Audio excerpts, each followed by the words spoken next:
I want to try something with you. Repeat after me. Blick. Easy, right? Now try this one. Harder. If English is your first language, you might have found yourself struggling where to even begin. Or you might have said something like nagon or engon. Your brain might be struggling with this sound combination. In English, we simply cannot start a word with ng. It feels wrong, almost impossible to initiate. But here's the thing. Neither blick nor ngon are words in the English language. So why does your brain accept one and stumble over the other?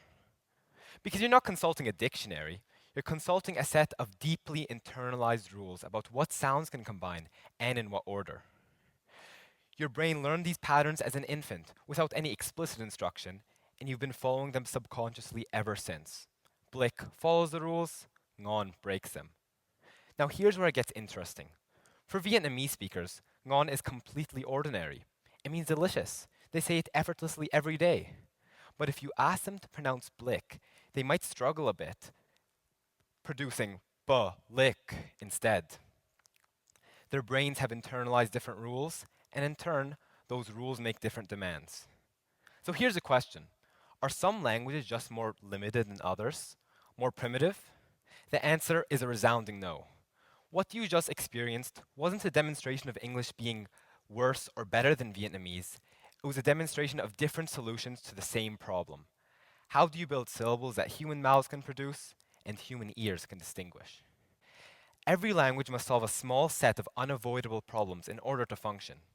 Our working memories are limited, our attention is selective, we need patterns to learn and predict, we need categories to communicate efficiently. Every language negotiates these constraints. What we call linguistic diversity, those 7,000 or so languages spoken around the world, reflects different solutions to shared pressures, not differences in expressive power, not primitive versus advanced, but rather alternative answers to the same fundamental questions. One of the most basic of these questions: how can we build complex meanings out of smaller parts? From the moment you first learned to speak, you've been navigating this pressure. Languages must combine meaning into structured expression to distinguish roles, relationships, and categories. Consider this sentence. The happy dog quickly chased the cat. You know instinctively that happy describes the dog, not the speed. That quickly describes the chasing, not the happiness. Your brain does this automatically because you've internalized that different words belong to different word classes. Nouns, verbs, adjectives, adverbs.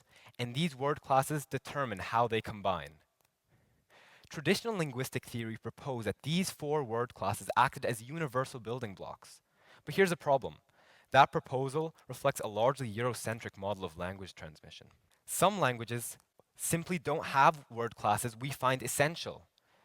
In Lao, spoken in Laos, they don't have adjectives. Instead, they express properties using verbs. Instead of saying, the house is big, you might say, the house bigs. But here's where it gets really interesting. Languages don't just make do without English word classes. They create their own. Consider ideophones. These are words that encode experiential or sensory properties of events. In Mundari, there's the word riboy tiboy. This single term captures the sound, sight, and motion of a fat person's buttocks rubbing together while walking. This is a grammatically integrated word class, not just slang or sound effects. Or take positionals in Tzeltal, a Mayan language. The word latzal specifically refers to flat items arranged in vertical stacks.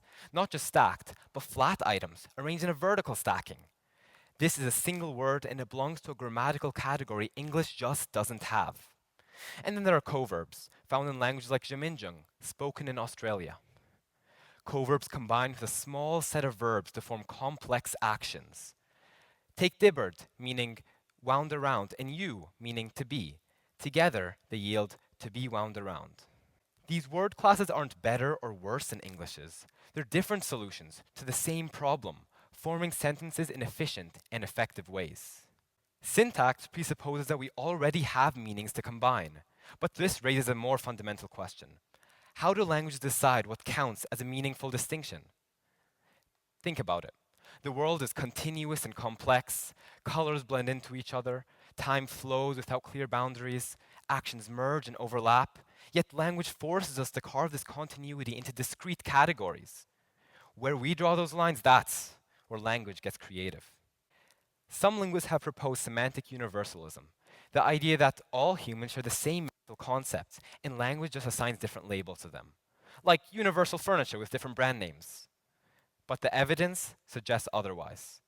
Languages don't just vary in how they describe concepts, but in what those very concepts are. Take number. English distinguishes between singular and plural. 1 cat, 2 cats, 17 cats, simple binary. But in Kiowa, an indigenous language of Oklahoma, they do something really interesting. Instead of marking plural, they mark an unexpected quantity. So when you apply this marker to leg, you don't just get legs in general. You can get legs, you can get 1 leg, that's unexpected for humans who typically have 2, or you can get more than 2, also unexpected. The meaning depends on what's surprising about the number, not the number itself. Or take spatial referencing. When I say the book is to the left of the cup, I'm using egocentric coordinates. Left and right depend on where I'm standing.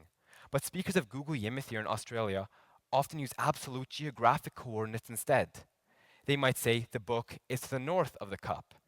They maintain constant awareness of cardinal directions in a way that would require most English speakers to carry a compass.